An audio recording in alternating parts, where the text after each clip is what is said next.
Ang 36 anyos na si Rigor ay isang sundalo na nakabase sa Batangas. Naroon siya sa kanilang barracks kasama ang kanyang mga kaskwad. Siya ang kauna-unahang nakatapos sa morning routine ng pag-eehersisyo dahil pinakamaaga palagi siya kung magising. Kung ang mga kaskwad niya ay kanya-kanya pa lang ng pag-eehersisyo, siya na may kampante ng nakaupo sa harap ng isang study table habang may kung anong aklat na binabasa. Ang pinakamalapit na nag-eehersisyo sa pwesto niya gamit ang mabigat na dumbbell ay si Hiner. Pasimpleng sumilip ito sa binabasa ni Rigor. Iba't ibang uri ng mga aswang sa Pilipinas? Aba, astig yung binabasa mo ah. Bakit, pangarap mo bang makasagupa tayo ng mga aswang balang araw, Brad? Pwede. Pero seryoso, trip ko talaga magbasa ng tungkol sa mga aswang, pare. Grabe, napakarami pala talaga ng mga uri ng aswang, no? Hindi sila pare-pareho tulad ng dating alam ko. Saka, teka nga. Bakit di ka nalang mag-focus dyan sa pag-eehersisyo mo? Suplado naman ito. Pera mo ko niyan, Brad, pagkatapos mo ah.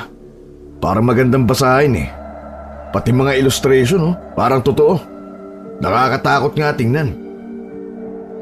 Nakisingit din sa usapan nila si Barry na isa pang kaklose ni Rigor liban kay Hiner. Katunayay tropa silang tatlo. Halos magkakasing edad lang sila.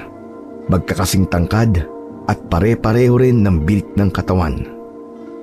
Sa kulay at kutis lamang sila nagkatalo. Si Rigor ay moreno, si Hiner naman ay may pagkamistiso, si Barry naman ay malanegro. Brad, matanong ko lang ha. Totoo ba talaga may aswang? Naniniwala ba kayo sa mga yan? Sa panahon natin ngayon ay parang hindi na yata akma na maniwala pa na may mga ganyan-ganyan eh. Di ako sigurado kung totoo sila o hindi. Pero may mga naririnig kasi akong kwento na totoo raw. Kalimitan daw ng binibiktima nila ay mga buntis. Mga aswang na tiktik ang mahilig sa mga buntis. Umaakyat sila sa bubong ng bahay at mula ron, sumasalakay gamit ang humahaba nilang dila na parang alambreng sinulid. Gumagawa sila ng butas sa bubong. Naalala niyo ba yung na-feature dati sa Jessica Soho? Naalala ko yun. Pero, aswang din ba ang tiktik? Oo, tama ka. Isa sa napakarami mga uri ng aswang ang tiktik. Bawat uri ay iba-iba ng paraan ng pambibiktima. Pero halos lahat, brutal. Ang akala ko kasi uri ng engkanto lamang lupa ang tiktik eh. Aswang pala yun. Brad, alin pala sa mga uri ng mga aswang ang pinaka nakakatakot at pinakamalakas? At alin naman ang pinakamahina? Base rito sa mga nabasa ko, ang pinakamalakas ay yung aswang na tinatawag na gabunan. Sobrang bilis kumilos nito at talagang nakakatakot ang itsura. Maitim siyang nilalang pero ang mga balahibo at buhok sa katawan ay simputi ng snow. Marami silang taglay na kakayahan. Ang pinakamahina naman sa tingin ko ay yung aswang na yanggaw kung tawagin. Bagong hawa pa lang kasi silang aswang. Madali lang silang talunin dahil hindi pa nila gaanong gamay ang kanilang kakayahan. Ako, peram din pala ako niyang binabasa mo minsan, Brad. Parang interesting malaman ang iba't ibang uri ng mga aswang eh. Saka, para kung sakaling totoo talaga sila at may maikwentro ko, kahit paano siguro may alam ako kung paano sila kakalabanin o kontrahin o kaya talunin. Tama ka, Brad. Katunayan ay isa rin yan sa dahilan kung bakit inaaral ko ang iba't ibang uri ng mga aswang. Naisip ko kasi, halimbawa kung sa battlefield, lalo na kung gabi ay makainkwentro tayo ng isang uri ng aswang. O diba? Kahit papano, alam natin kung paano sila lalabanan at talunin. Oo nga no. Kaya makikiram din talaga ako niyan mamaya, Brad, kapag hindi mo na binabasa o kapag tapos mo na. Aba, iba na ang maraming alam. Lalo na't mga sundalo tayo. Dapat all around din ang nalalaman natin, di ba? Habang nag-uusap silang tatlo, ay biglang humangos na dumadating ang kanilang sarhento. Seryoso't kunot ang noo nito. Lahat ng miyembro ng kanilang squad, anuman ang ginagawa, ay mabilis na humilera sa harap nito't sumaludo. Matapos sumaludo ang lahat ng mga sundalo, ay may mahalagang anunsyo ang kanilang sarhento. Magsipaghanda kayo. May mahalagang atas na ibinaba sa akin ng nakatataas. Isang hindi pangkaraniwang atas. Nag-yes sir ang lahat at naghintay ng susunod na sasabihin ng kanilang sarhento. Ngunit tila nag-atubili ito. At sa huli, iniwan na lang silang lahat at nagtungo na ito sa opisina nito. Kaya naman nagtatakang nagsibalikan na lang sa kanika nilang ginagawa ang mga sundalo. Ano kaya ang atas ang tinutukoy ni Sarhento? Hindi pangkaraniwang atas? Ano kaya ang tinutukoy niya? Alam nyo, pakiramdam ko mukhang hindi maganda ang atas na inaatang sa atin sa squad. Nag-aatubiling sabihin sa atin ni Sarhento kanina. Brad Rigor, ikaw, sa palagay mo ba? Palagay ko? Yun na nga. Tulad ng sinabi ni Sarhento, kailangan na natin maganda. Base sa reaksyon niya, kailangan natin maganda hindi lang physically. All out na paghahanda ang kailangan. Teka, ano bang headlines ngayon sa balita?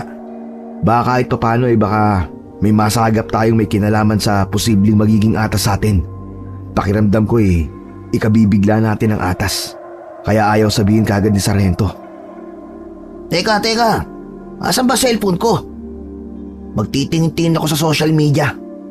Nakalimutan ko na naman palang i-check ang mga balita. Pabihira naman Sumunod din sina Hiner at Rigor at ginaya ang ginawa ni Barry. Sabay-sabay silang nagsitutok at nag-browse sa kanika-nilang mga cellphone. Heat index sa Pilipinas, posibleng pumalo sa 50 degrees sa pagsampa ng kalagitnaan ng Mayo. Crime rate sa Batangas City nananatiling mababa. Teka, parang wala namang kakaiba sa mga headlines ngayon mga brad Mag-browse ka pa kasi, Barry. Ang lawak ng Pilipinas, oh. Oh, ito, may nakita ako. Tensyon sa Spratlys Island. Pinangangambang tumindi dahil sa planong pag-deploy ng 100 fishing vessels mula sa lokal nating mga mangingisda. Kaso parang hindi naman natin sakop to Ito kaya, mga baryo sa isang probinsya sa Visayas, inaatake raw ng hindi matukoy na mga nilalang tuwing gabi. Ano mga nilalang kaya umaatake ron? NPA kaya? Kaya nga cellphone mo, Brad. Patingin ako. Mukhang yan ang kakaiba. Posibleng dyan tayo ipadala. Parteng Visayas pa yan. Malabong tayo ang atasan dyan. Pero kung mga NPA lang naman ang mga makakalaban natin, ayos lang naman kung tayo ang atasan. Sisiw lang ang mga yan.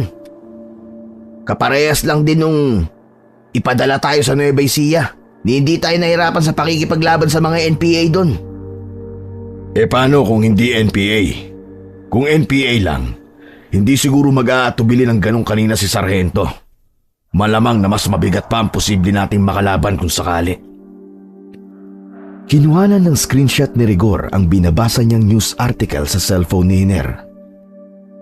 Pagkatapos ay ipinasa niya ang mga ito sa kanyang cellphone via Bluetooth. Oh, mukhang interesante talaga yung headline na yan Talagang ni-screenshot mo pa. Ano bang meron, Rigor? Basahin niyo ng buo na kapaloob sa balita. Ilang squads na pala ang pinadala doon. Pero lahat sila ay bigong matukoy yung mga salarin dahil hindi na sila nakauwi ng buhay. Basta na lang silang nawala at hanggang ngayon, hindi pa rin sila natatagpuan. Parang napaka-misteryoso naman ang kasong yan. Ano nga kaya talaga sumasalakay sa baryong yun tuwing gabi? Mga rebelde kaya? Mga kawatan na nangunguha ng mga tao at binibenta ang kanilang lamang loob? O di kaya ay mga aswang kaya? Naipasok mo talaga bigla sa usapan ng aswang Akala ko ba hindi ka naniniwala sa mga aswang? Napag-usapan lang natin kanina Biglang naging bukang bibig mo na ngayon? Samantala, habang sila'y nag-uusap, si Rigor naman ay hindi magkandaugagang may kung anong hinahanap sa kanyang study table. Mga Brad, nasaan ang aklat na binabasa ko kanina? Inilapag ko lang kanina rito yun Kinuha niyo ba? Ha? Wala akong kinukuha Nandyan lang kanina yun O Hiner, baka kinuha mo? Nako hindi ko gagawin ng basta-bastang kumuha ng gamit ng iba nang wala man ng paalam. Brad, baka naman na-misplace mo lang. Hindi, nandito lang yun sa ibabaw ng study table ko kanina eh. Saan na kaya napunta yun? Sige, mamaya ko na nga lang hahanapin. Bigla lang kasi ako may naisip na uri ng aswang na pinagsususpetsa kung posibleng sangkot sa nangyayari doon sa Visayas. Ibig mong sabihin ikaw rin ay iniisip mong pwedeng aswang ang salarin doon? Habang nag-uusap ang tatlo, sa isang cubicle sa CR ng barracks ay nagtatago ron ang isang kaskwad ni na Roger na si Polo. Siya ang palihim na kumuha ng aklat na binabasa ni Rigor na tungkol sa iba't ibang uri ng mga aswang. May isang pahina na siyang pinunit mula rito. Ang pahinang naka-feature ang isang nakakatakot na uri ng aswang. Isa yung aswang na parang zombie. Matapos na mapilas ni Polo ang pahinang yon, maitupi at maibulsa sa suot niyang uniforme, ay maingat at pasimple siyang pumuslit papunta sa kinaroroonan ni na Rigor. Sinikap niyang ibalik ang aklat sa ibabaw ng study table nang hindi napapansin. Sinamantala niya ang pagkakataon habang nag-uusap ang tatlo. Pagkatapos ay lihim pa siyang nakinig sa pinag-uusapan ng tatlo. Alam niyo, sa mga kasong medyo misteryoso, kahit ano ay may posibilidad na maging salarin hanggat may leads o mga datos na tumuturo sa kanila. Pwede namang alisin sa listahan kapag may bago ng datos na hindi tumuturo sa kanila. Kaya sa ngayon, isa pa rin sa posibleng umaatake sa baryo sa Visayas tuwing gabi ay ang mga aswang. Sa bagay may punto ka dyan, Brad. Pero teka lang, ano nga ba uli yung uri ng aswang na tinitingnan mo kanina sa aklat? Paglinga ni Hiner sa banda ng study table ni Rigor habang nagsasalita ay doon na napansin ang aklat na kanina lang ay nawawala. Uy! Ito naman pala ang aklat Sino naglapag dito? Agad namang napalinga sa tinutukoy ni Hiner sina Rigor at Barry. Ha? Paano biglang lilitaw ang aklat dyan? Nako, pinagtitripan pa yata tayo ng aklat na yan Teka, saang page na ba yung parang zombie na uri ng aswang? Nakalimutan ko na kung anong tawag dun Ngunit nadismaya si Rigor nang mapansin niyang nawawala ang pahinang hinahanap. Naku po, nasaan na yung page na yun? Bakit biglang nawala? Ang tanda ko'y kasunod lang yun ng aswang na gabunan Pero bakit? Teka, wala Wala talaga Bakit di ko makita? Akin na nga Brad at ako magbubuklat. Ang bilis mo kasi magbuklat Baka kaya hindi mo mahanap. Masinsin at medyo dahan-dahang binuklat ni Barry ang kanina'y hawak ni Rigor na aklat. Sa bandang malapit sa aswang na gabunan siya nagbuklat. Sa kanyang pagbubuklat ay may napansin si Hiner na parte ng pahina na pilas. Sandali, Barry. Ibalik mo nga ang pagbubuklat. Parang may nakita akong bahaging pinilas Mukhang may namilas ng isang page sa aklat na yan. At sumunod naman si Barry. Nagbuklat siya pabalik hanggang sa lumantad sa kanila ang tinutukoy ni Hiner. Oo nga May pumilas nga rito sa aklat mo, Rigor. Sino naman kaya ang pumilas nito? Sabay-sabay silang nagpalingalingang tatlo, pero wala naman silang nakitang kahina-hinala sa iba pa nilang mga kaskwad na pwedeng pumilas sa pahina ng aklat na mismong yun pa ang hinahanap ni Rigor. Lahat ng kanilang mga kasamahan ay puro abala sa kani-kanilang mga ginagawa. Si Polo naman na nagkukubli sa gilid ng divider na pader ay hindi nila napansing palihim na tumalilis palayo. Mukhang kanina pa may nakikinig sa usapan natin. Hindi lang natin napapansin. Nagka-interes din ata sa aklat ko. Ang iniisip ko lang ay bakit kaya namilas pa ng isang page. Tapos nagkataon pang yung hinahanap mong pinilas. Di ba? Nakakapagtaka. Baka naman tulad nyo naniniwala rin siyang aswang ang salarin sa nangyari ngayon sa Visayas.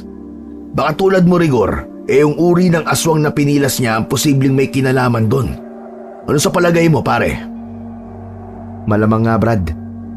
Pero sino naman kaya sa mga kasamahan natin ang namilas ng page ng aklat ko? Hindi naman ako maramot para kailanganin pa niyang mamilas ng aklat ng may aklat eh. Siyempre, narinig noon na kami rin ni Hiner ay nakikiram ng aklat mo. Hindi na siguro makapaghintay at mukhang yung page lang talaga na yon ang pakay niya. Teka. Pwede naman nating sa internet na lang hanapin yung uri ng aswang na pinilas mula sa aklat, di ba? Oo nga no. Kaso ang problema ay nakalimutan na ni Rigor kung anong tawag sa aswang na yon. Kakabanggit pa lang ni Hiner ng internet ay nag-search na kagad si Rigor sa hawak niyang cellphone. Madali na lang yan mga Brad kapag sinearch ang iba't ibang uri ng mga aswang. Matatandaan ko rin naman kapag nakita ko sa listahang lalabas dito. Teka. Aha! Eto! Nakita ko na! Ngunit nang babanggitin pa lang sana ni Rigor ang tawag sa uri ng aswang na yon, ay siya namang paglitaw muli ng kanilang sarhento.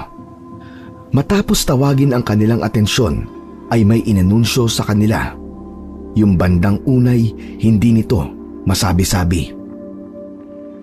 Magsipaghanda kayo. Ang inyong squad ay i-deploy sa pinakatimog na bahagi ng Iloilo bukas ng hapon.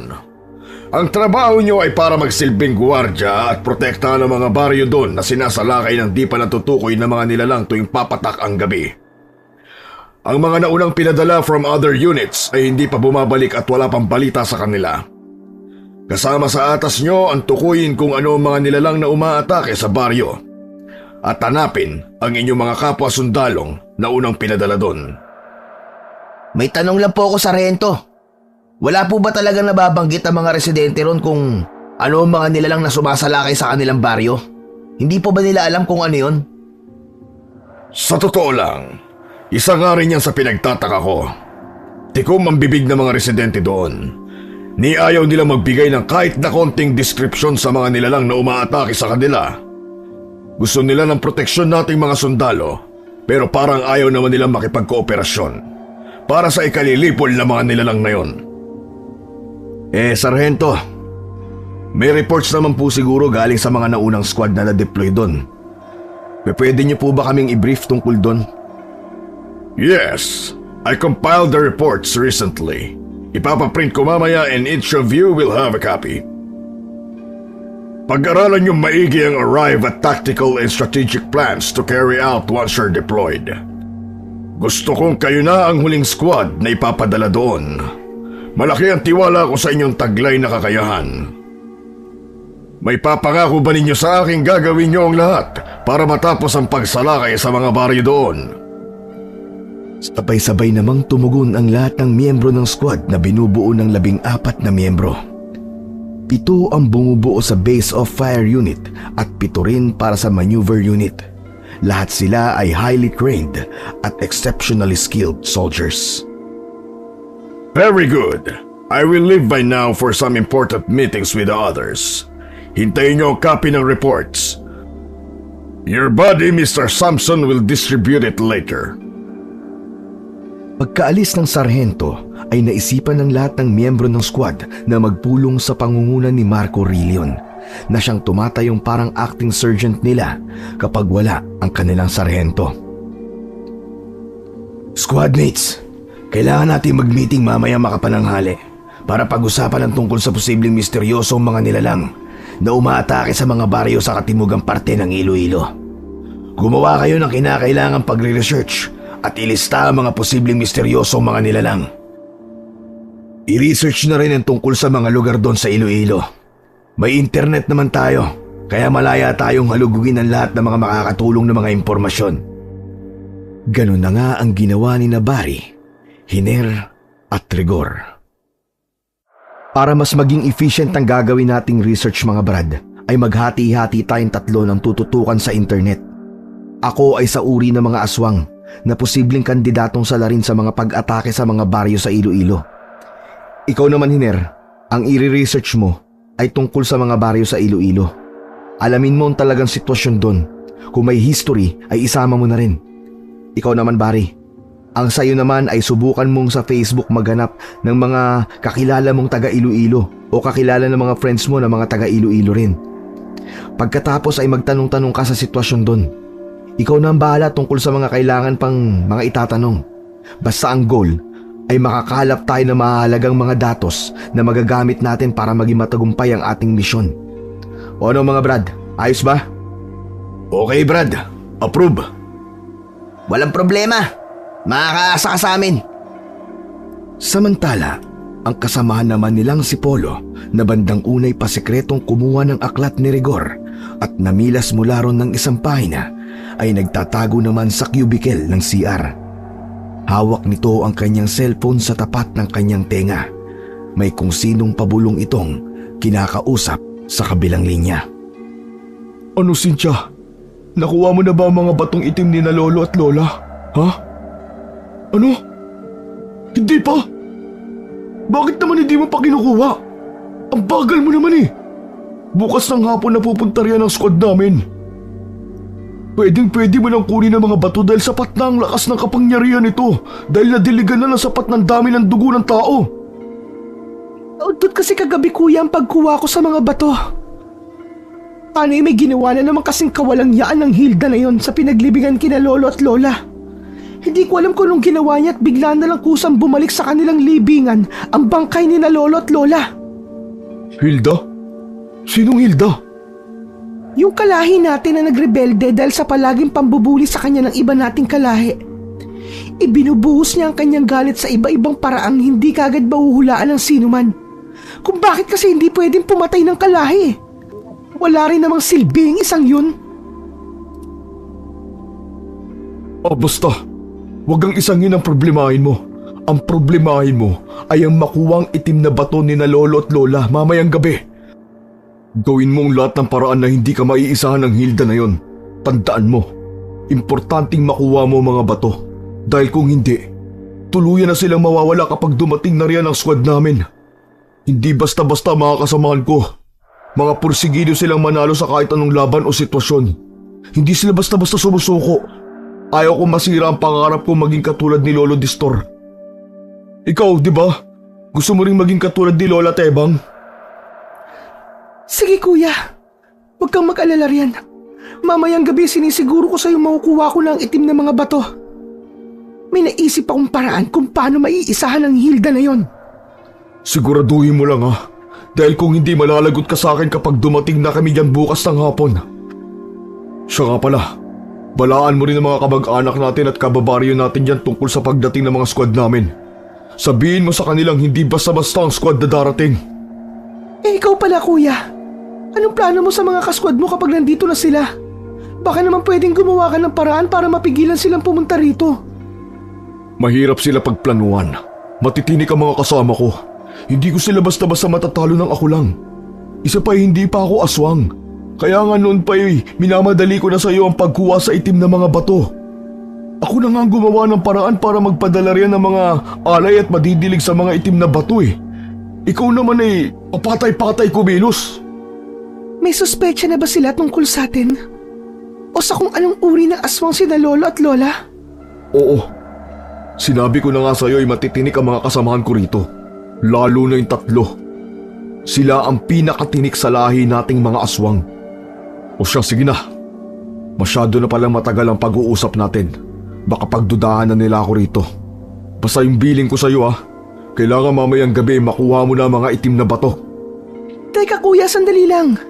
Kung makukuha ko mga batong itim mamayang gabi, paano ko may ibibigay sa iyo ang bato ni lolo na hindi ako pagsususpecha ng mga kasquad mo kapag nagpunta kayo rito? Oo nga pala no. Ganito, anong bagay ang meron malapit sa pinaglibingan kina lolo at lola na sa palagay mo ay madali ko lang matutukoy at magsisilbing palatandaan natin? Teka, wala kuya eh. Alam mo naman sa banda ng pinaglibingan sa kanila, di ba? Isang baryo ng libingan lang ng ating mga kalahi. Alam ko na kuya, kung paano ko ibibigay sa iyo ang batong itim na walang makakapansin. Ano? Basta ako nang bahala kuya. Magugulat ka na lang kapag nakita mo yon. Basta maglagay ka ng markang bilog na pula sa pangsundalo mong sombrero. Pakatandaan mo kuya, uulitin ko. Maglagay ka ng kahit anong markang bilog na pula sa iyong sombrero. Yung markang hindi basta-basta mabubura. O siya, sige. Ililista ko yan. Sige. At baka hinahanap na ako ng squadmates ko. Lahat ng mga ibiniling ko huwag mo rin kalilimutan. Matapos ng palihim na tawag ay lumabas na ng cubicle si Polo. Nagulat pa siya nang mamataan niya si Barry na umiihi sa urinal malapit lamang sa cubicle na nilabasan niya. O Barry, kanina ka pa ba umiihi yan? Kumusta ang research nyo? Ayos naman. Sino pala yung kausap mo sa telepono at bakit panay pabulong ka?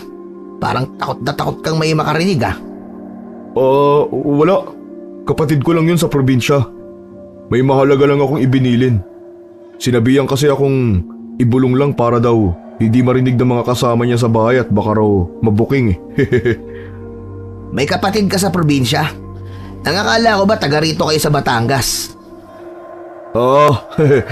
Yung kapatid ko kasi na yun, nakapangasawa sa ibang probinsya. Doon sila sa bandang Visayas. Sa Cebu. Oo siya. Maiwan na kita. May aasikasuhin pa pala akong iba. Tuloy, magre-research na rin ako para sa meeting natin mamaya. May pagdududang nabuo sa isip ni Barry base sa ilang narinig niya sa kausap ni Polo sa cellphone nito. Nagmamadali niyang tinapos ang pag-ihi at muling binalikan sina Rigor at Tiner na sandali niyang iniwan dahil sa tawag ng kalikasan. Mga Brad, may mahalaga akong sasabihin sa inyo. Kanina nang umiihi ako sa CR ay narinig kong may kausap si Polo sa cellphone niya. Nandun siya sa loob ng isang cubicle. Parang may narinig akong itim na bato saka aswang sa kanilang usapan. Pabulong pa nga kung makipag-usap si Polo Talaga? Batong itim? Aswang? Ano pa mga narinig mo? Parang may narinig din akong libingan ng kanilang lolo at lola. Mga yun lang ang naabutan ko pagpasok sa CR Batong itim? Aswang? Libingan? Lolo at lola? Teka, parang Parang may connection sila sa isa't isa. Ano kaya ang meron? At mga yan ang pinag-uusapan nila. Sa kanalaman ko kanina lang nang tanungin ko si Polo, may kapatid pala siyang nasa probinsya sa Visayas daw. Taga Cebu. Malapit lang sa Cebu ang Iloilo, di ba?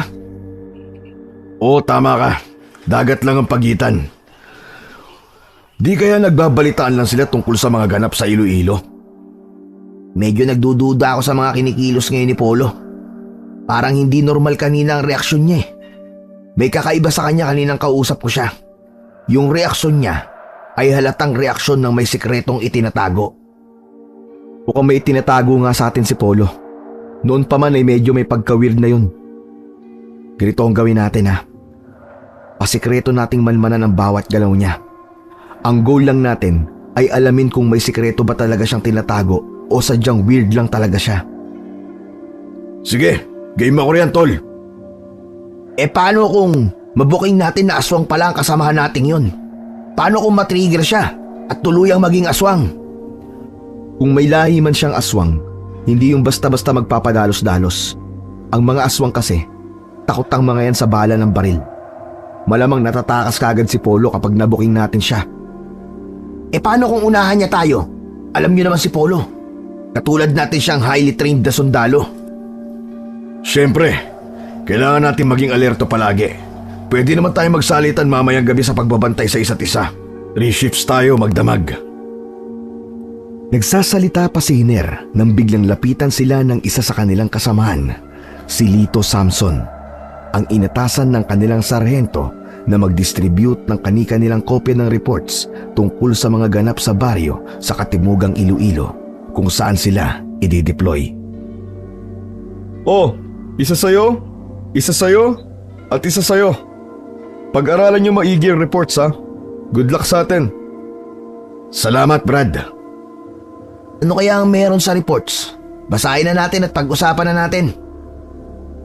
At sabay-sabay na nga nilang binasa ng buong pananabik ang reports. Inabot din sila ng mga ilang minuto ng matamang pagbabasa. Pagkatapos ay pinag-usapan nila ang mga napansin nila rito. Ghost Barrio? Meron palang ganun sa Iloilo? Ang hindi ko lang maintindihan, paano naging Ghost Barrio ang isang barangay doon? Walang detalye tungkol dyan. Sabi ng isang comrade nating nag-report. Tiwangwang daw ang buong baryo at ang lupa raw doon ay kakaiba. Para raw malawak na bukirin na inararo pero pinabayaan din. Matigas daw ang lupa pero nananatiling mamasa-masa kahit mainit ang panahon. May mga tumutubo raw ng mga damo pero hindi raw kumakapal o lumalaking tulad ng mga talahib. Pagsapit naman daw ng gabi, may parang mga peste raw na umuumbok sa lupa na sanhi ng pagbibitak nito. Kapag inilawan naman doon ng flashlight, ay dagling bumabalik sa dati. Parang nakakatakot ang Ghost Barrio na yun ah. Misteryoso talaga. Hindi kaya may kung anong lumalabas mula sa lupa ron? Baka nga. Pero sabi pa rito sa reports, ang mga nakapalibot naman daw ng mga baryo sa Ghost Barrio na yon ay pare-pareho lang mapupuno o malagubat. Tuwing gabi rin daw ay parang may mga aninong unti-unting lumalabas mula sa mga puno. At kapag inilawan din doon ng flashlight, ay mabilis na nagtatago sa mga puno. Sabi ko nga, literal naman yata ang Ghost Barrio ang baryo na yun eh. Palagay ko ay dating libingan o sementeryo ang Ghost Barrio na yun. Kaya walang kahit sinong tumitira ron na tao. Siyempre, sino ba namang titira sa isang lugar na pinamumugaran ng mga multo at kababalaghan, di ba? Pwede rin. Teka. May nabanggit pala rito sa reports na may kinuha raw silang footage na magpapakita ng mga kakaibang nakikita nila sa paligid sa pagpatak ng gabi. Pero ang footage na to ay nawawala. Mukhang isa to sa hahanapin natin doon maliban sa mga senyales kung nasaan ang mga sundalong na unang idineploy ron. Bakit parang gustong-gusto ko nang pumunta ron? Alam nyo na, gustong-gusto ko mga katulad ng ganitong misteryosong misyon.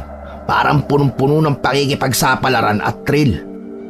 Ako man Brad mukhang mararanasan din natin ang isang kakaibang pakikipaglaban. Excited na ako malaman kung anong nila lang ang makakasagupa natin kung sakali. Mga halimaw kaya makakasagupa natin? Mga engkanto?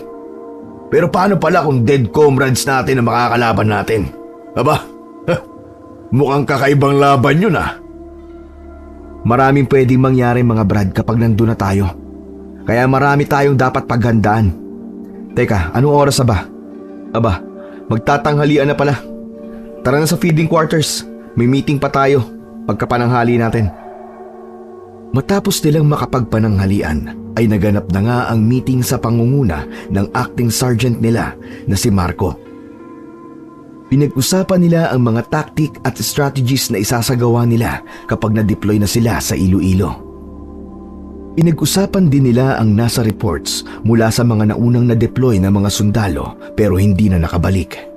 Siyempre, ang mga report na yon ay natanggap via electronically. Kasama rin sa naging minute ng meeting ang tungkol sa mga posibleng misteryosong mga nilalang na sumasalakay kuno sa mga baryo roon. Nagsuggest si Narigor tungkol sa posibilidad na involve ang isang uri ng aswang sa nangyayari doon. Pero pinagtawanan lang siya ng kanyang mga kasamahan. Sa pagpapatuloy ng meeting ay may napansin si Narigor, Hener at Barry. Teka, nasan pala si Polo? Wala pa siya rito sa meeting ah. Oo nga no, baka nasa CR na naman yun at lihim na naman nakikipag-usap sa kapatid ko no. Puntahan mo kaya Barry? Hindi na kailangan mga Brad. Ayun siya oh. Late dumalon loko. Ano kaya ang ginawa niya sa quarters at nagpalit pa? Maya-maya mga Brad, pagbalik natin sa quarters, check niyo ang mga gamit niyo at ang paligid. Hindi tayo pwede magpakampante. Iba talaga ang pagiging weirdo ng taong yan. Matapos ang meeting ay bumalik na nga sila sa kanilang quarters. Tig-3 sundalo sila bawat quarter at magkakasama sina Hener, Barry at Rigor sa iisang quarter na katabi lang mismo ng quarter ni Polo at ng 2 kasama nito. Siyempre ay palihim na minamanmanan ng 3 ang bawat kilos ni Polo. Nang maggagabi na ay napansin nilang hindi mapakali si Polo doon sa quarter nila ng mga kasama nito. Napansin nilang pasimple nitong kinuha ang sombrero nito sa kamay kung anong markang inilagay sa gitna ng pinakatuktok ng sombrero. Markang bilog na kulay pula. Pagkatapos ay pasimple ulit itong tinago ang sombrero. Hindi pa rin humuhupa ang pagiging hindi mapakali nito, kaya naman lumabas ito ng quarter. Sinundan ni na Rigor si Polo hanggang sa lumabas ng barracks. Doon ito nagpalakad-lakad ng paroon at parito na hindi pa rin mapakali. Para saan kaya yung markang bilog na pula kanina sa sombrero niya, mga Brad? Malamang ay special mark yun. Pero bakit kaya kailangan niya yun? Wala naman sigurong CCTV sa pupuntahan natin. Hindi rin naman kasama sa strategy natin ang drones. Oo nga pala. Bakit nga pala hindi natin naisipang isuggest ang paggamit ng drones? Magdala tayo ng kahit isang drone. Kung magdadala man si Polo bukas ay malalaman din natin. Pati yung dahilan kung bakit may pulang marka ang sombrero niya, malalaman din natin yun. Teka, nasaan na si Polo? Bakit bigla siyang nawala? Pantang nagpalinga-linga ang tatlo at hinanap si Polo. Baka bumalik siya sa kwarter nang di natin napapansin. Ngunit nang tingnan nila si Polo sa quarter ng mga ito, ay wala rin silang Polong nadatnan. Pambihira! Saan kaya nagpunta yun? Alam ko na. Baka nasa CR na naman yung siraulong yun. Puntahan mo nga, pare. Pero kahit sa CR ay wala ron si Polo. Huwag na nating hanapin yun, mga Brad.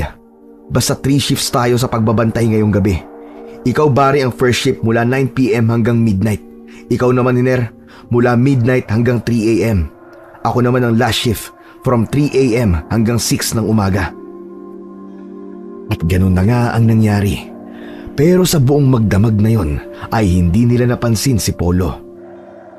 Nagulat na lang sila kinaumagahan na nasa labas na agad ito para sa morning exercise routine nilang mga sundalo. Pagsapit naman ng 2:00 ng hapon ay yun na nga. Ready to deploy na ang kanilang squad papuntang Iloilo.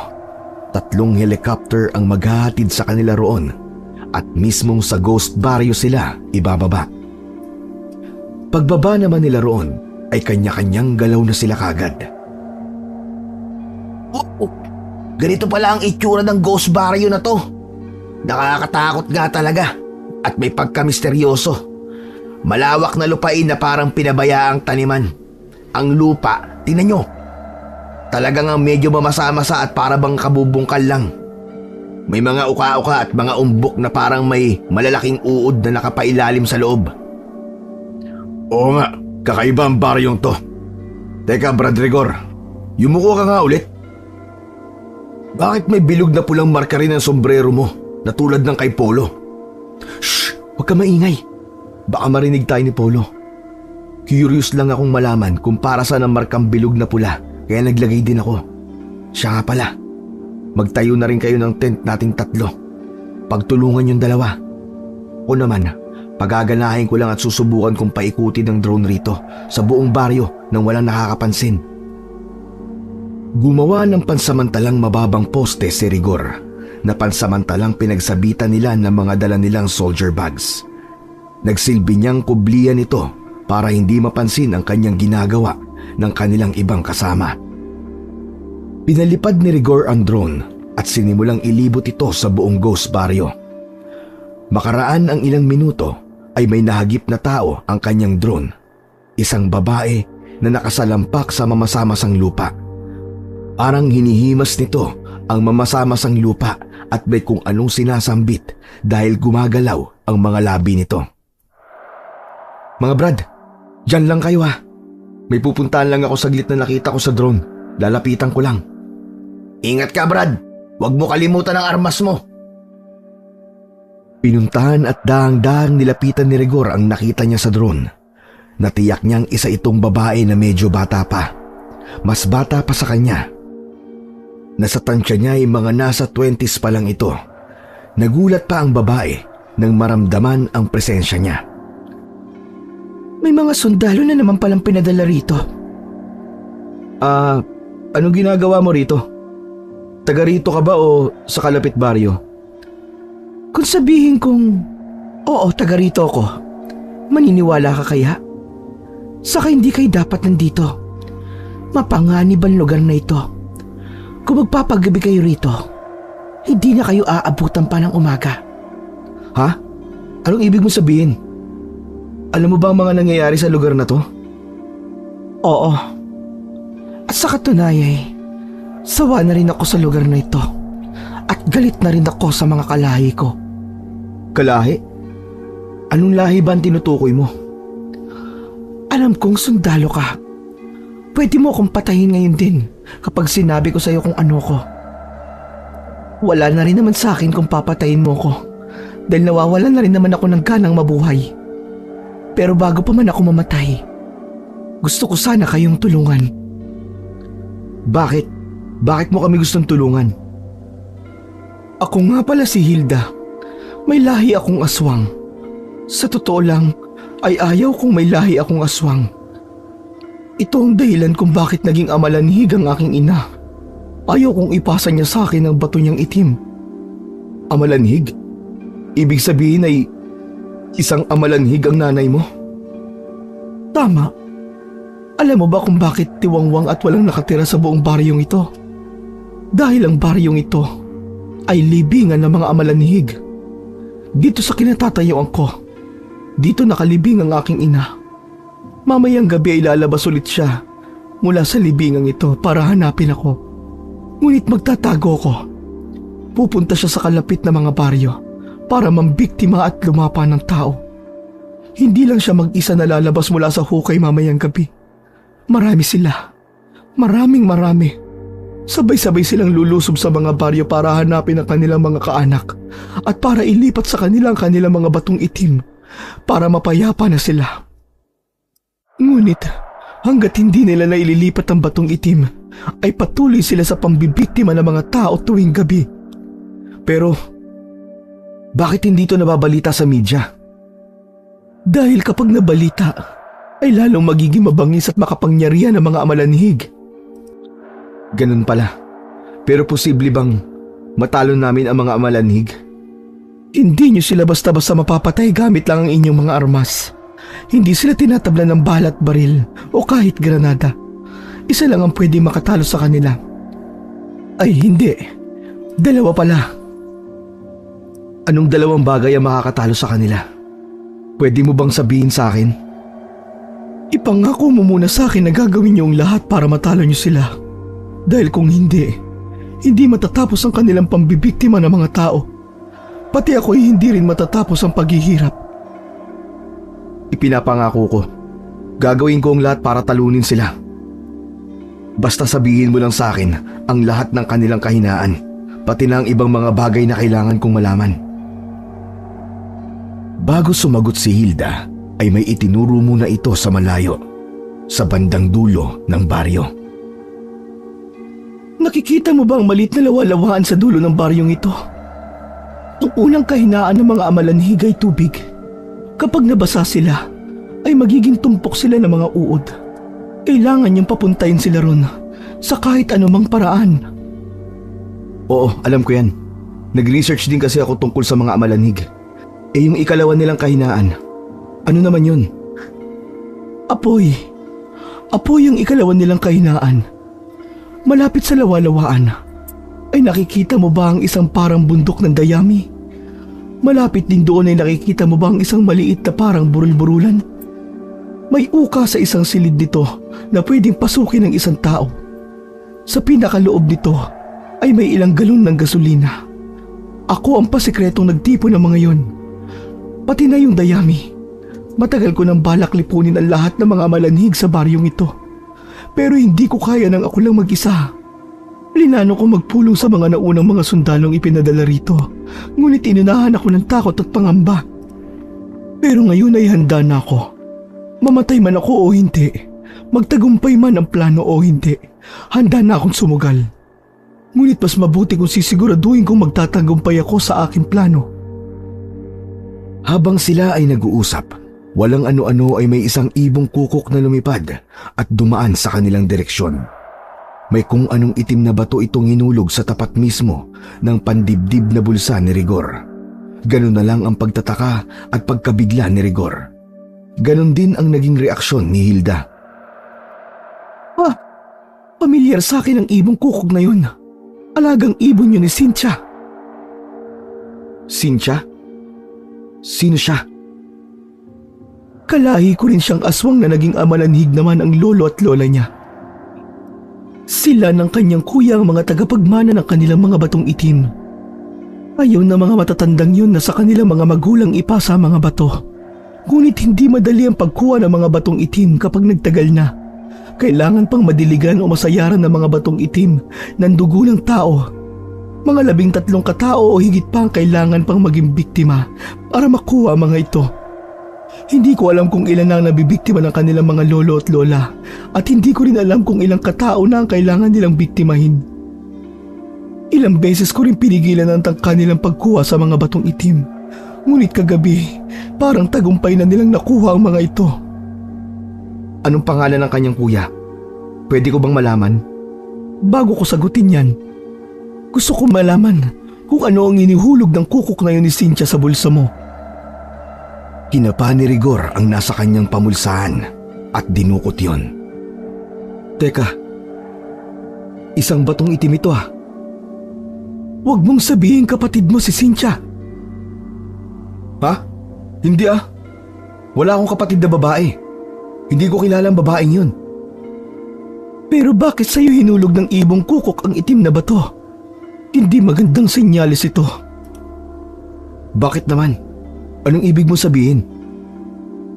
Sasagot na sana si Hilda nang bigla na lang may dumalong kay Rigor. Wala silang kamalay-malay na nakalapit na pala sa kanila si Polo, na bandang unay nakita pala ang ibong kukok ng kapatid nitong si Cynthia. Huli na mapagtanto nitong nagkamali ng pinagbigyan ng batong itim ang kukok. Kaya nagkamali ang ibon dahil sa may pulang bilog na marka rin sa sombrero ni Rigor na tulad ng kay Polo. Hindi ito alam ni Polo. Ibigay mo sa akin ang bato, Rigor. Hindi na dapat na mapasayo yan. Nang pambuno ang dalawa sa pag-aagawan sa batong itim na ayaw namang ibigay ni Rigor. Dahil di hamak na mas malakas si Rigor, ay walang nagawa si Polo. Pakiusap, Rigor. Ibigay mo sa akin yan bago pa man maging huli ang lahat. Anong ibig mo sabihin? Anong ibig mo sabihin bago mahuli ang lahat? Ibibigay ang batong itim, Rigor. Huwag na wag. Ito na ang pagkakataong sinasabi ko sa iyo kanina. Bigla-bigla ay nanggigil na sinugod ni Polo si Hilda. Hayop ka, Hilda! Salot ka talaga sa lahi natin! Hindi mo ba alam kung ano mangyayari kapag nagkamali ng pinagbigyan ng batong itim?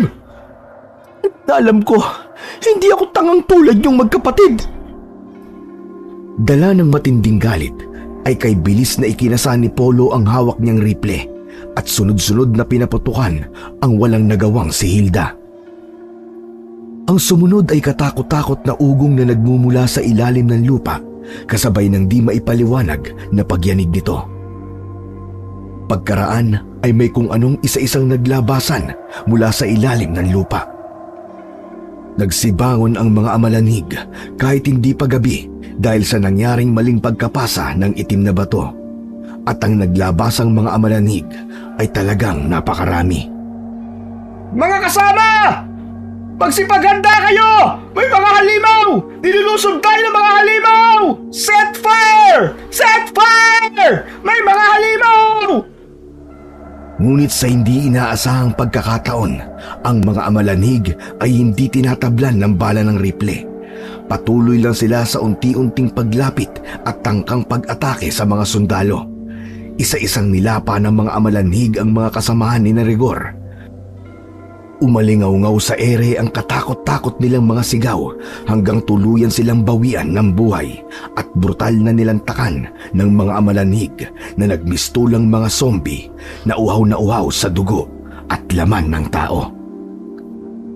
Samantala, si Polo naman ay sinamantala ang komosyon para sana tangkaing barilin si Rigor. Nang sa gayon ay mabawi pa niya ang itim na bato. Ngunit bago pa man niya maiputok ang nakatutok niyang rifle ay may isang grupo ng mga amalanhig ang biglang humila sa kanya at pati siya ay pinagtulungang lapain ng mga ito. Si Hilda naman ay buhay pa. Bago ito tuluyang malagutan ng hininga, ay sinigawan niya si Rigor. Huwag ka papunta sa lawalawaan! Dalian mo!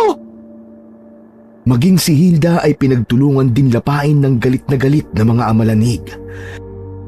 Kasama sa lumapa sa kanya ang sarili niyang ina na hindi na siya nakikilala dahil sa nangyaring pagkakamali ng pagkakapasa ng itim na bato ng kukok na alaga ni Cynthia.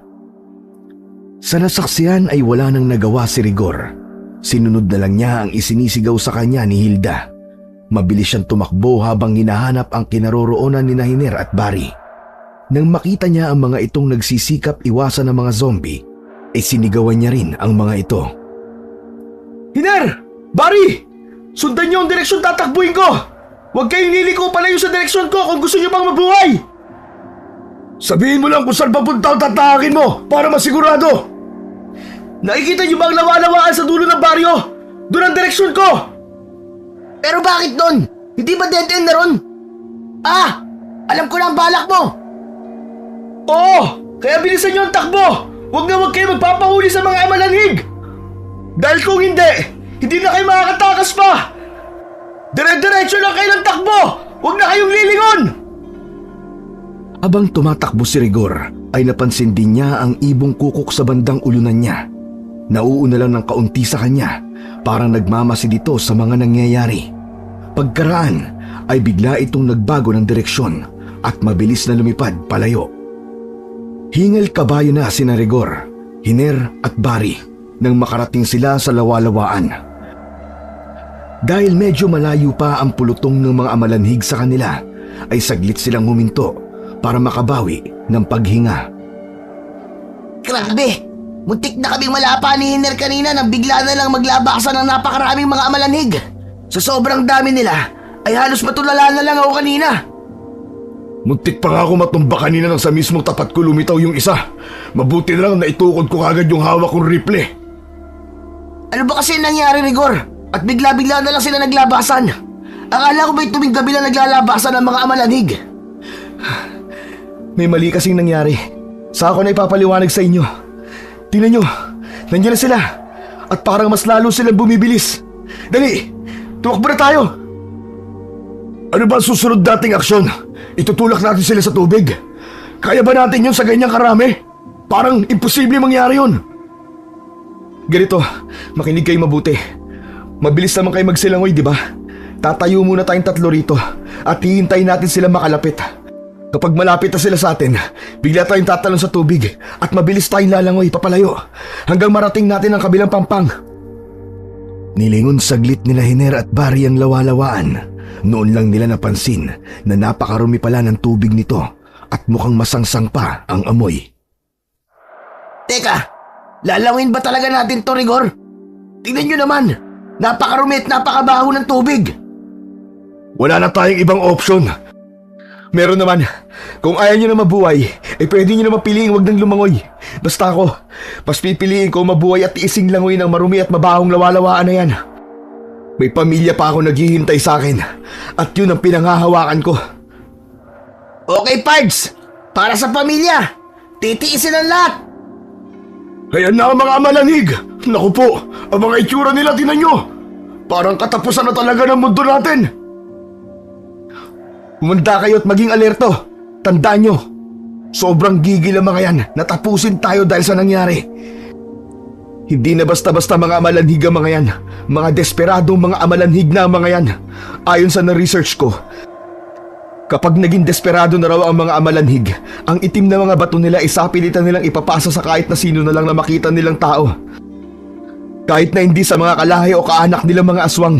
At kapag nangyari yun, ay lalong lalakas at babangis ang kanilang lahi. Kaya dapat talaga na malipol natin silang lahat ngayon para hindi mangyari yun. Galingan na lang natin. Pero teka, Rigor, di ba kapag naging mga tumpok sila ng uod sa tubig, ay pwede pa silang mabuo ulit kapag nakaahon sa tuyong lupa ang kanilang mga uod?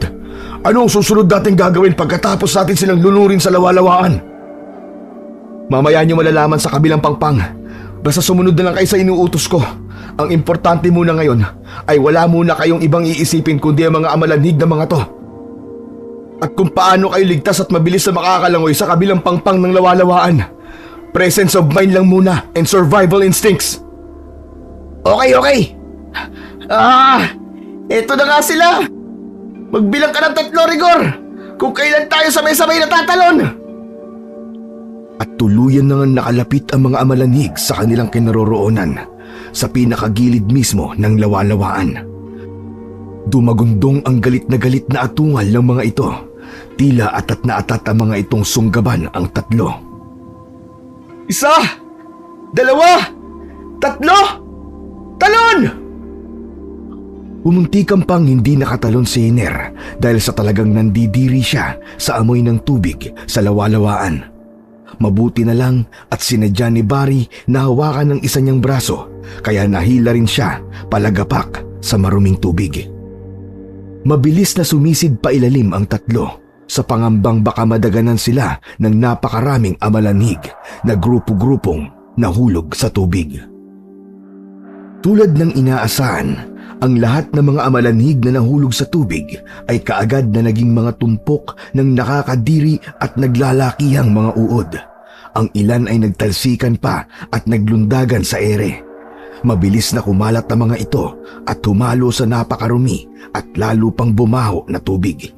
Dahil dito ay lalong nataranta si Rigor at talagang nagmamadaling makarating sa kabilang pangpang. Unang nakarating sa pangpang si Hiner, sumunod si Barry at panghuli si Rigor. Grabe!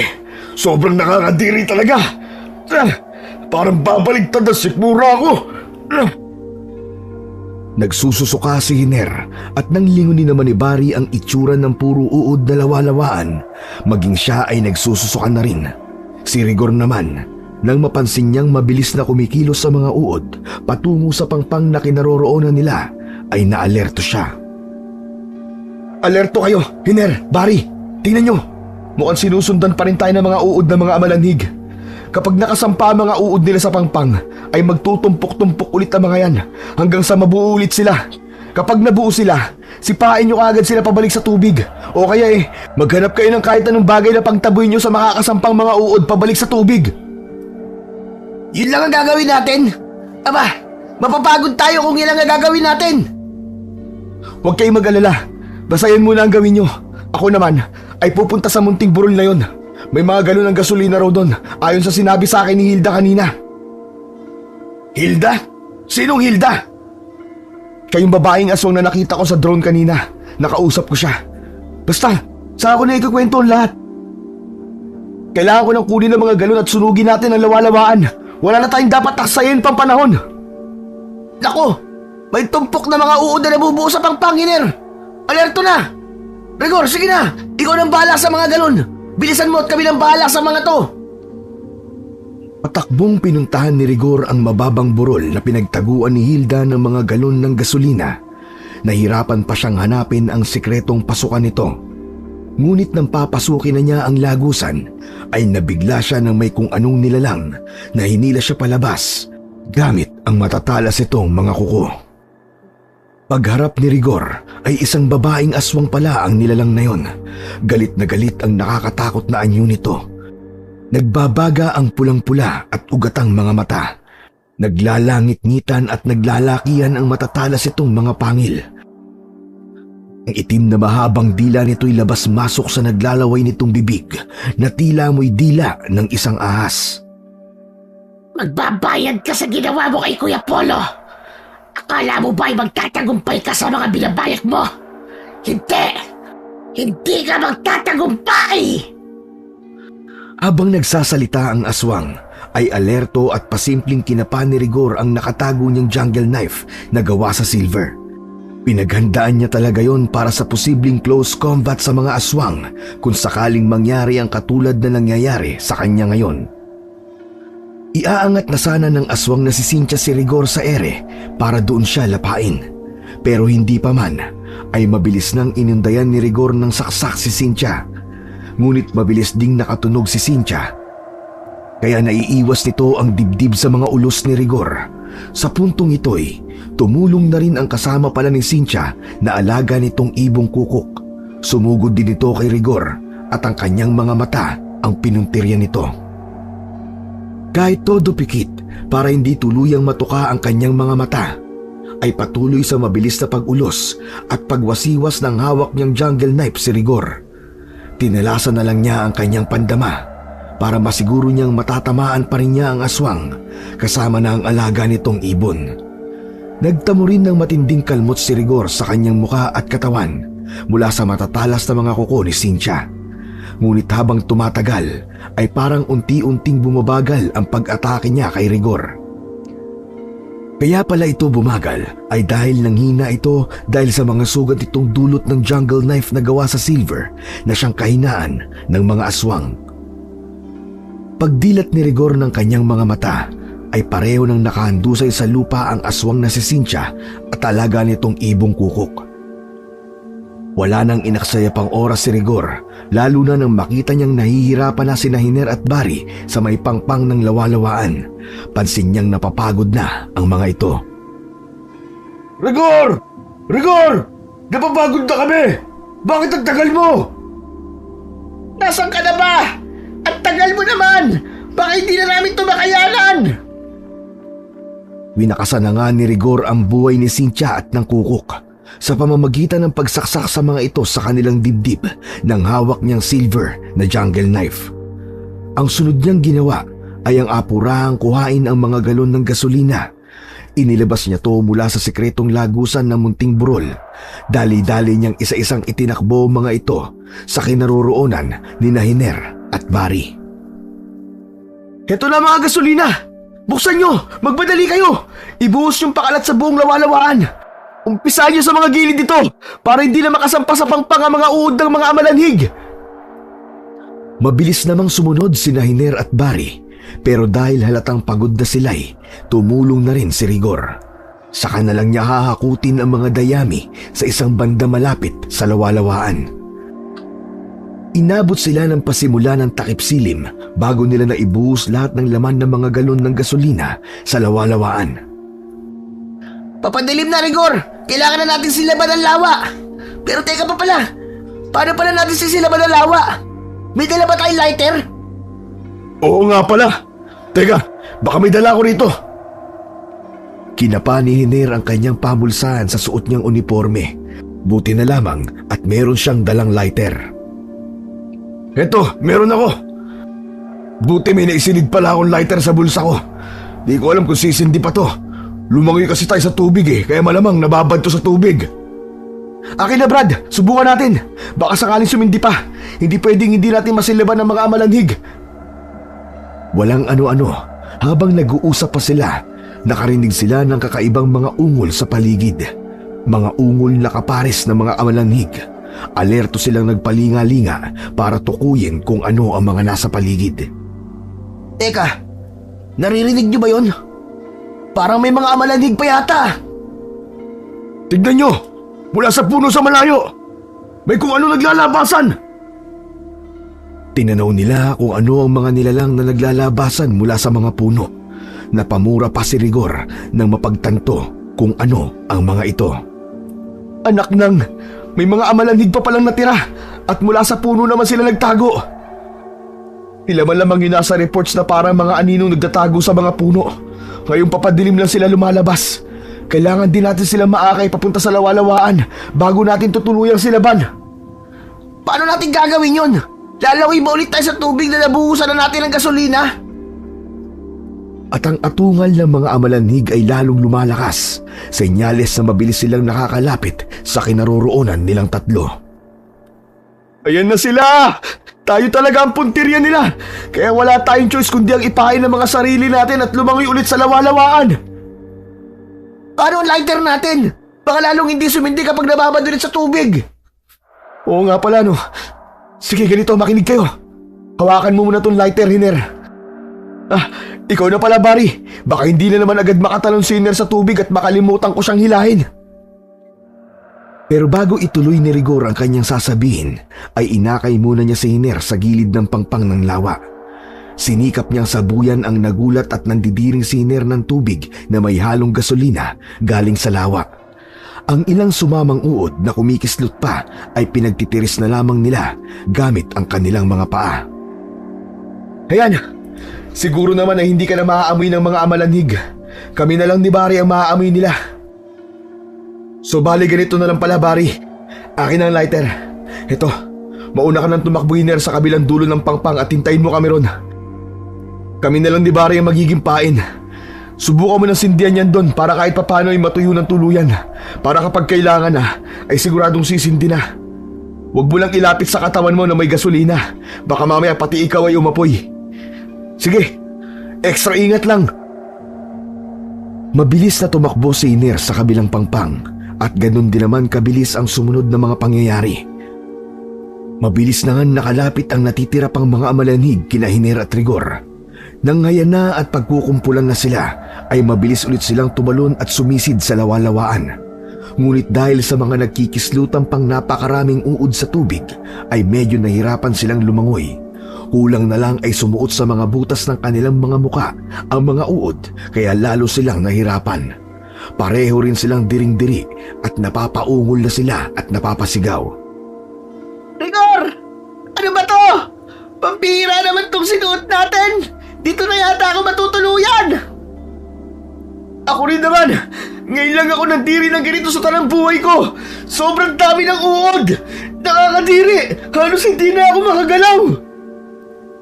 Si Hiner naman sa kabilang pangpang ay hindi pa rin mapasindi ang hawak nitong lighter. Patuloy pa rin siya sa pagkiskis nito. Wisit kang lighter ka! Gumana ka na! Hindi pwedeng hindi ka gumana! Gumana ka! Gumana ka! Gumana ka! Uluyan na ngang lumatag ang dilim at maya-maya pa nang maramdaman ni Barry at Rigor na nakasampa na sila sa pangpang. Ngunit ang kanilang pinangangambahan ay malamang na may mga uod na nakasama sa kanila sa kanilang pag-ahon. Hiner! Hiner, nasa ka na? Sindihan mo na ang lighter! Kailangan na natin silaban ng lawalawaan! Hindi pwedeng abutin tayo ng umagay na hindi pa rin sila nalilipol! Hindi natin alam kung anong pwede mangyari sa kanila pagsapit ng umaga! Muli nang pinagkiskis ni Hiner ang hawak niyang lighter. Huminto lang siya saglit dahil nangawit na ang kanyang hinlalaki sa kakapaikot ng kiskisan ng gear ng lighter. At sa wakas, sumindi na ito. Ngunit saglit lang. Lumayo-layo muna kayo mga brad! Baka masilaban kayo! Susubukan ko pa uli! Sigurado ako, sisindi na to! Sige na! Ito na, nakalayo na kami! Subukan mo na ulit! Tapos patagalin mo ng konti! Titingnan ko lang kung nasa ng banda mga bunto ng dayami! Kailangan kong kumuha ng kaunting dayami at ikakalat papunta sa gilid ng pangpang na pinag-ahunan natin kanina! Ganun na nga ang ginawa ni Hiner. Ngunit nang sumindi ito'y, laking gulat nila nang may isa na namang amalanhig ang muling nabuo sa gilid ng pangpang. Sa pinagsampahan mismo ni Rigor, aakma sana ito ng sugod sa pinakamalapit dito na si Barry. Ngunit mabilis itong malakas na sinipa ni Barry, kaya tumilapon ulit ang amalanhig pabalik sa lawalawaan. Naging tumpok ulit ito ng mga uod at humalo sa tubig. Si Rigor naman, bago muling namatay ang sindi ng lighter, ay namataan niya kung saan banda ang bunton ng dayami. Kahit madilim ay tumakbo siya sa direksyon nito. Nang mabunggo niya ang bunton, ay agad-agad siyang kumuha ng isang yakap at itinakbo pabalik sa dating pwesto. Dahil madilim, ay tinansya na lang ang distansya nito. Sige na, Hiner! Sindihan mo ulit ang lighter ng medyo matagal! Sige na, gawin mo na! Sa tulong ng liwanag ng lighter ay mabilis na isinaboy at ikinalat ni Rigor ang nakuwang dayami sa gilid ng pangpang at papunta sa katubigan. Pagkatapos, inabot niya ang lighter mula kay Hiner na muli nitong pinatay para hindi masilaban ng di sinasadya si Rigor. Si Rigor na ang buong ingat na nagsindi sa dayami, ngunit bago pa man ay binalaan na niya sina Hiner at Barry. Tumakbo kayo na mabilis palayo pag sinindihan ko ng lighter. Bibilang ako ng 3. 1, 2, 3, takbo! Mabilis na lumagablab at kumalat ang apoy sa ibabaw ng lawalawaan. Ngunit silang 3, kahit mabibilis naman sana silang magsitakbo, ay inabot pa rin ang impact ng biglaang paglagablab ng apoy. Nasilaban pa rin ang kanika nilang mga katawan, kaya naman mabilis silang nagpagulong-gulong sa tamang-tama namang mamasa-masang lupa. Inabot din sila ng mga 2 minuto sa pagpagulong-gulong bago tuluyang naapula ang apoy sa kanika nilang katawan. Sobra ang pagod nila pagkatapos, bunga nito'y tuluyan silang iginupo ng kanilang mga katawan at tinalo ng antok. Kinabukasan, huling nagising si Rigor. Pagdilat ng kanyang mga mata ay nakita niyang patuloy na sinisilaban ni Barry ang lawalawaan sa pamamagitan ng mga dayami na tiyaga nitong hinakot. Si Hiner naman ay may hawak-hawak na cellphone at kasalukuyang kinokontak ang kanilang sarhento. Tagumpay po ang misyon natin, Sargento. Yes, sir. Eliminated na po ang mga nilalang na sumasalakay sa mga baryo. Yes, sir. Pero saka na po namin sasabihin sa inyo kung anong klaseng nilalang po ang sumalakay. We also found the footage, a solid proof kung sakaling hindi kayo maniwala. Yes, sir. There are 3 survivors. Ako, si Barry, at si Rigor, sir. Tinawag ni Rigor ang pinsan ni Hiner at sinenyasan itong magpadala ng helicopter para sunduin sila. Anyway, sir. Kailangan niyo po kaming sunduin dito. Magdala rin ho kayo ng paramedics to treat our burns. And also, my comrades are energyless. Wala pa ho kaming kain mula kagabi, Sargento. Okay. All your wish will be granted handsomely. Enjoy your VIP breakfast later. Sa kanilang pagbabalik sa barracks, sinabi nila sa kanilang sarhento kung anong uri ng nilalang ang sumalakay sa baryo at pumapatay ng mga tao. Agad naman itong sinabi sa mga nakatataas pang opisyal, ngunit minabuti nilang itago sa media ang nangyari para hindi na magdulot pa ng kaguluhan at takot sa mga mamamayan. Sila naman ay pinayagan munang magpahinga at makauwi sa kanika nilang mga pamilya. Ngunit kahit kailan ay hindi nila malilimutan na minsan silang nakipaglaban sa mga nilalang na hindi bala ang sandata, kundi pananampalataya.